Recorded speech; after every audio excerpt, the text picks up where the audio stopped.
मुलांना वाढवताना पालक काही अधोरेखित चुका करतात. पहिली गोष्ट म्हणजे लहानपणापासून त्यांना शिस्तीच्या नावाखाली धाक दाखवला जातो. पण मुलं ही अनुकरण प्रिय असतात. तुमचं वागणं जर उत्तम ठेवलं तर नक्कीच ते तुमच्या उत्तम वागण्याचं अनुकरण करतील. दुसरी गोष्ट म्हणजे त्यांचे खाण्यापिण्याचे फार लाड केले जातात. तुला हे आवडत नाही तर मी तुला दुसरं बनवून देते. तसं न करता घरात जे आहे तेच त्यांना खायला लावायचं. ते जर त्यांनी खाल्लं नाही त्यांना उपाशी ठेवायचं. भूक लागली की ते बरोबर ते खातात आणि कालांतराने ते त्यांना आवडायला लागतं. आणखी एक गोष्ट म्हणजे त्यांना शेअरिंग म्हणजे केअरिंग हे शिकवायचं. म्हणजे त्या कुठली गोष्ट घरात आणली तर आईवडिलांना, आजी आजोबांना द्यायला शिकवायचं आणि त्यांच्या आवडीचं करिअर त्यांना करून द्यायचं. त्यातले खास काळजी त्यांना दाखवायचे.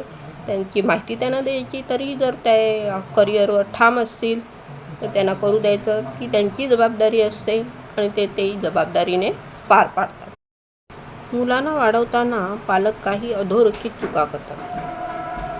पहिली गोष्ट म्हणजे लहानपणापासून त्यांना शिस्तीच्या नावाखाली धाक दाखवला जातो. पण मुलं ही अनुकरण प्रिय असतात.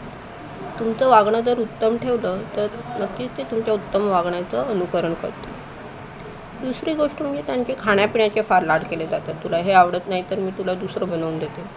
तसं न करता घरात जे आहे तेच त्यांना खायला लावायचं. ते जर त्यांनी खाल्लं नाही त्यांना उपाशी ठेवायचं.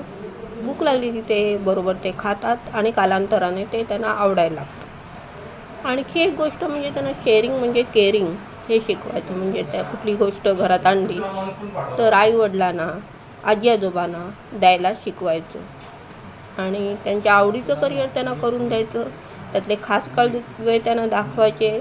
त्यांची माहिती त्यांना द्यायची. तरी जर त्या करिअरवर ठाम असतील तर त्यांना करू द्यायचं. ती त्यांची जबाबदारी असते आणि ते जबाबदारीने पार पाडतात.